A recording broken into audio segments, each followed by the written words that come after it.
Hello, everyone, and welcome to the Queens Podcast covering events in the borough between April 12th and April 18th. That's it. Can we say it's the God's Country Podcast? Why not? Why wouldn't we? Okay. We're covering things in God's country. It is an unbelievable, last week we were talking about how busy it was. Jam-packed. Yep. This is, again, it's just crazy. We can't get to all of this stuff. No, I just picked some of the 2 pages, some of the other stuff. It just went on and on. As I can tell you, it's just amazing. I could have handed this in as an essay, as a senior thesis. Oh, absolutely. Gotten all the credits in the world degree. for it. Yep.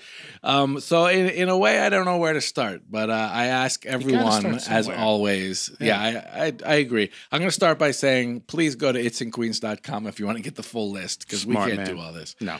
But why don't we start with some history? Yeah, let's get into it. What does May 5th, 1862 mean to you? Well, it was a day that'll live in infamy.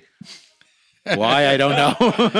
Will it live in infamy or will it live in infamia? Oh, you tell me, bud. Well, you got the info in front of you. That was May 5th, 1862, of course, is at least when we commemorate the Mexican victory over the French army in Puebla. Now I feel very stupid. I should have known that. That was a real date. It was a real date. You should have said what happens on Cinco de Mayo. It's Cinco de Mayo, and Cinco de Mayo. They say that Cinco de Mayo. It's when the Mexicans beat the French in Puebla, in the state of Puebla, and of course it's not as big a thing in Mexico as it is around here. That's right. Because it's a great beer selling opportunity. Holiday. All the beer companies give us your history. We'll make it a drinking holiday. Yes, exactly. But the Calpulli Mexican Dance Company, which we've talked about here, we actually had one of the members, Juan Castaño. Yep. They have created a dance, choreographed a dance that celebrates the Battle of Puebla and the beginning of Cinco de Mayo. That's great. Yep. And they are going to offer it 2 times, debuting in Queens. It's a debut. Nice. At Queens Theater. That would be one Saturday and one Sunday. Okay. So if you're into dance, and the Calpulli has fantastic outfits. Oh yeah, they have all the Aztec. Well apportioned. Yeah, they have the Aztec outfits. So I figured that's good enough to lead with, even though Cinco de Mayo is not for a couple of weeks. You can get a head start to Cinco de Mayo. Let's make it a whole month. There are only 28 shopping days until Cinco de Mayo. Oh, nice. Keep up with the Americanization of holidays. And what about if I said to you, if I had a hammer? What does that? If I had a hammer, I'd hammer across the land. It's like a protest song, right? Yes. Yeah. Well, the original singers of that song were a trio called Peter, Paul, and Mary. That might do know. Yeah, I know them from. They also did Puff the Magic Dragon. They did Puff the Magic Dragon, and they did Leaving on a Jet Plane. Leaving on a Jet Plane, which is Vietnam. Is that Leaving on a Jet Plane? Don't know when I'll be back. It's about the Vietnam War. Yeah. And Puff the Magic Dragon evidently was not about smoking marijuana. Oh, it wasn't? No, I think it was. It probably was. They made a kids' cartoon about it. You can't be that. You can't be that. Did they do "Blowing in the Wind"? The answer, my friend, is "Blowing in the Wind." That's a Dylan song, but I did cover it. Yeah. I don't think they wrote it though. I thought he wrote that one. Yeah. Anyway, Peter Yarrow, who was a member of that group, he's the Peter in Peter, Paul, and Mary. Peter, Paul, and Mary. Right. He will be singing at Queens College this weekend at the Left Rack Concert Hall, which we've said before, but it's worth repeating. Has perfect acoustics. You're going to hear that command clear as day. So if you want a night of folk music with one of the masters, they're known sort of for the harmonies and the protest songs, and they were in a lot of civil rights marches and they did a lot of anti-Vietnam stuff. But they also won 5 Grammys. Yeah, no, they were popular. I mean, that's one thing to protest is one thing to make a good song. That's a protest song. Exactly. So he's there on April 13th. Which would be Saturday. Let's say 23 shopping days before Cinco de Mayo. Nice. Anyway, the Barricade Boys. Have you ever heard of the Barricade Boys? I just found out about them recently. Barricade. How would you say barricade with a British accent? A British brogue. So they're from the West End of London. They were all in Les Mis. They were the singers in Les Mis. That's right. in London. That's right. Right. Okay. So now they go out and they perform the songs from Les Mis, and they perform a lot of other Broadway show tunes. Okay, so London's West End is London's like our West Broadway. End. Yep, that's right. They got their start because I know they're known as the finest male voices from London's West. Yeah. End. Oh no, they're so like it's sense. Not like they were like understudies. These are the stars. These are the stars. These are the people driving the ticket sales. And they're traveling. They're on a U.S. tour. Yeah. And they're on a big U.S. tour, and they're making of course, the most important stop in Queens. Most important stop, and the interesting thing about this is that it's at St. John's University. The Queensborough Performing Arts Center is the presenter, but because they're under renovation, they're actually holding at the Marillac Hall at St. John's University. Nice. Which is kind of fun. Yeah. And it's also, the parking there is pretty good. Plenty of parking there. Plenty of parking. Yeah. So that's kind of where you want to hear a lot of arias, a lot of ballads. Yeah, they do pop and rock too. They mix it up. A lot of show they keep tunes. It fresh. A lot of show tunes, yeah. Other thing that I thought was kind of important was we have some celebrity chefs coming. Well, we have some celebrity chefs who are coming out for a cause. All right. The event is called Dining for Justice, and it's April 14th at 5. Mm-hmm. It is actually at a place that I hadn't heard of before, Sound River Studios. Have you heard of them? It's Long Island City. Long Island City. Yeah, it's Long Island City. There was a studio I knew. Is that Annabelle Basin? That's where I thought right by the water. That's what I'm thinking. Yeah, right by the water. So anyway, this is some of some of the people that do a lot of food events in Queens. For example, the cheese night and the charcuterie masters. Charcuterie masters night. They're doing this to raise money to get food for immigrant families at the border. Oh, look at that! I don't know what your politics are, but it's an event. It's always good to feed families with all of these celebrity chefs. At least our Queens level celebrity chefs. Queens, small plates. Queens chefs are very well known. Tons of food. Yeah. I picked out 3, which are sort of 3 ones that I like. Hughie Dufour from M. Wells. Yep. Our French-Canadian. Hughie. Now we have to hope that the Canadians are not playing on TV that night. Oh, yeah, he's a big hockey fan. Yeah. He is a big hockey fan. Right. Josh Bowen. You know Josh Bowen from John Brown's Smokehouse? He's from John Brown's. I like that. I love this food there. Food is unbelievable. Yeah, the food is really good.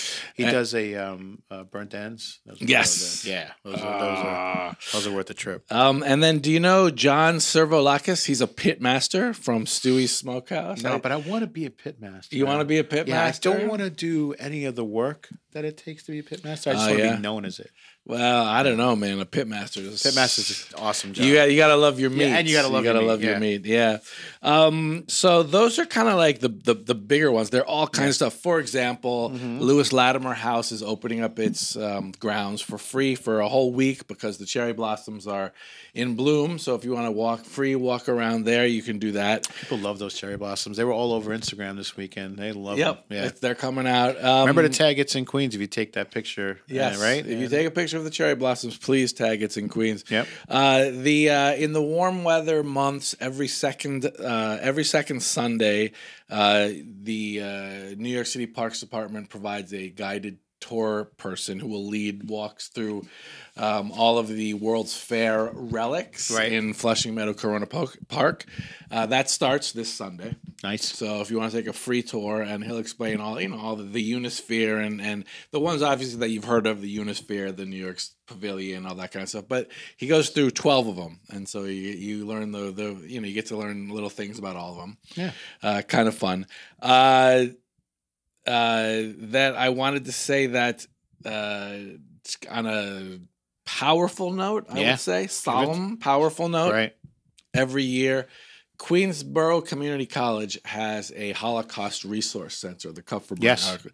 And on April 14th at noon, they're doing a recreation of the Passover Seder that survivors of the Holocaust held in 1946 in Munich, Germany. Oh, that's a powerful one. The exact Seder, right? I mean, not the exact, but it's a recreation of the Seder that all of these Holocaust survivors Now, that had been emotional. Right? Come on. That's So that's the 14th. That's all the way out in Bayside. But that's kind of like, you want to do a Seder with meaning? Right. With meaning? Think about that. And I guess you might learn about who the people were and what they had survived, what they'd been through. Crazy. I also want to say Windchimes. One man's trash is another man's treasure. Very true. That's what my wife said when she met me. And Skip LaPlante is a guy who makes wind chimes out of trash. I think we talked about him last week. We absolutely did, yeah. He's been exhibiting his wind chimes at Flushing Town Hall all week. April 14th is the last day. Okay. And so he's going to be selling all the wind chimes. Oh, so look at that. If you want to go out to Flushing Town Hall, you can buy the wind chimes. If you had your eye on a wind chime last week, and now it's your time to go get it. He will be there, and he's a very talented guy. Right. And he also has written a musical piece, composed a musical piece specifically for wind chimes. I didn't know you could play wind chimes. I guess they all have different notes on them, right? He's going to perform. He's going to perform with the wind chimes, which to me is like just another reason why you got to love this borough. Yeah, we got diversity in its people. We got diversity in its performances. We got diversity in our artists. Yep. And we don't have much diversity on this podcast because we always talk about the same thing, and we're the same two people. But you know what? We'll get a guest. Let's get a guest next week. Right. I want to say one other thing. I was kind of afraid to mention it because there's a movie called Babylon, which is... Don't be afraid, Rob. This is a safe space. Well, do you know Oswald? There was a reggae band called Oswald. Yeah, absolutely. I remember that. What was their big... Live and Direct? No, what was their... Anyway, they had a big reggae song. The guy, there was a member of that band. They've done a movie about him and what some of the racism that he experienced in England when he was trying to make it as a DJ. Yeah. The movie, which is called Babylon, which if you're a good Rastafarian, you know that Babylon is just the worst thing. It's where all the negative vibes are. This movie was released at the Cannes Film Festival, and then they never showed it in the U.S. because they were afraid that it would cause racial strife. And no kidding. Yeah. That's disturbing, huh? Yep. Anyway, the Museum of the Moving Image is about to start showing it from April 12th to April 21st. Wow. Repeated shows. All right. I think all told about 8 shows. Okay. So if you want to see that movie, it's there. Yeah. We'll see what happens. I mean, the Museum of the Moving Image. They do a lot of provocative stuff, though. Yeah, yeah. We'll see what happens. I mean, that kind of makes me want to see it. Yeah, it does. Now you mentioned, now they never showed it here. I kind of want to know why. Yep. I want to see it. Yep. That's the easiest way to make something popular is to ban it. So this was like a ban. I mean, I guess you would call it banned. Yeah, temporarily banned. They basically refused to distribute it. Yeah, so that's kind of serious. Yeah.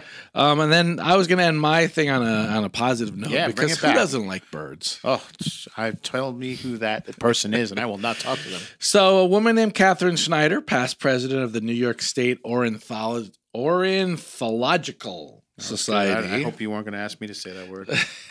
She's written a book on the best places to go birding in Hudson Valley. Now, Hudson Valley is not Queens, but it is New York. We got it. A nice day trip. Yeah. And she is going to present on the book. She's going to present the book, sign it, talk about it at the Alley Pond Environmental Center on April 17th.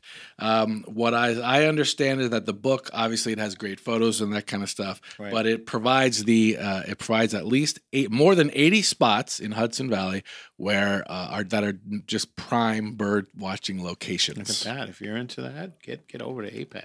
Yeah, so that's kind of fun. It's always fun to watch. I think it's always fun to listen to an author talk about the book. I do like that. Yeah, I think it's cool. So that's about a third of what's going on this week. Am I missing anything? I just got a quick couple of things that are off your list, not a little off the beaten path. One is a really cool thing. The Spartan race is at CitiField this weekend. That's this weekend? That's this weekend, the 13th, the Saturday the 13th. Oh my God! The Spartan that's race. A big one. Mm-hmm. And I have a family friend who passed away, and there are about 75 runners running in his name on Saturday. So if you see Daniel Carpacino, people running for him, say hello. They're doing an after party, a fundraiser for him in the park afterwards. So, and the Spartan race is where you're running, but you're also climbing. They said a whole course. It's a 5K, which sounds relatively easy, but you're running through mud and upstairs, down things, mud, over walls. It's a lot. Wow. Zip lines. I can't believe I didn't. Shame on me. I didn't have that. That's okay. Yeah, that's why we're listening. I'm here to back you up, my brother. That's why. Chris Capusano? Daniel Capusino. Daniel Capusino's cousin is here. That's right. And another couple of things. One, I thought this was just very interesting. It's called Mid-Century Stereo Panorama. And there's this gentleman who's found a bunch of these. Do you remember the viewfinders, the little things you'd click and they'd have kind of like a 3D? Yeah. So he found a bunch of these from the 1950s and he's got the machine and everything. And it's basically like your 1950s version of VR.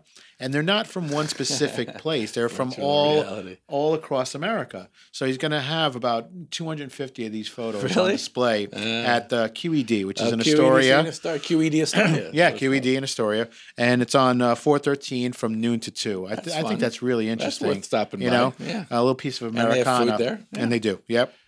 And then Resorts World, they have a cool band playing Friday night. It's called Disco Unlimited. So you can kind of live your days back in the 70s. If you're Tony Manera, up like the 70s? Everyone does. Saturday Night Fever? People dress up like Saturday Night Fever. The band dresses like that. They have the big Afro wigs, and they play great music. Sergio Valente? Vidal Sassoon.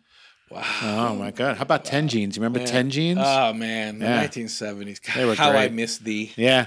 And then the last thing is also musically related at Hatfields and Bayside, which is just, bar, club, place. But they're doing a WLIR party. Excuse me.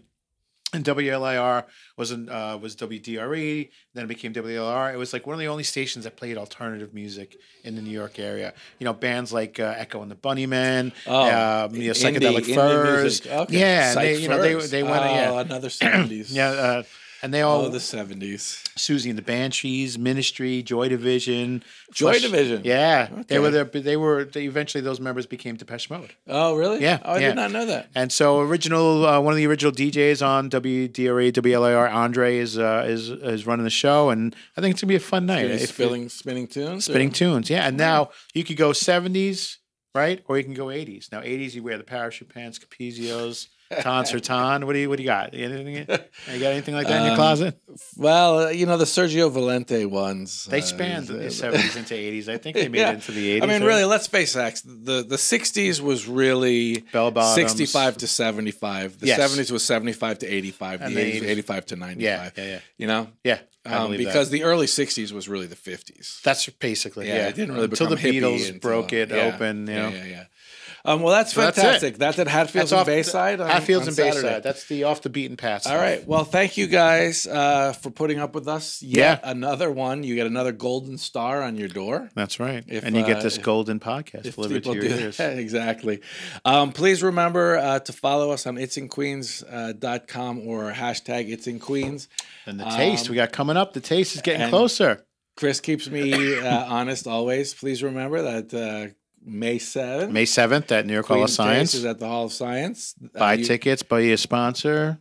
TheQueensTaste.com. The Queen's Taste. And that's about it. It's a jam-packed weekend. I hope to see you around in God's country. In God's country.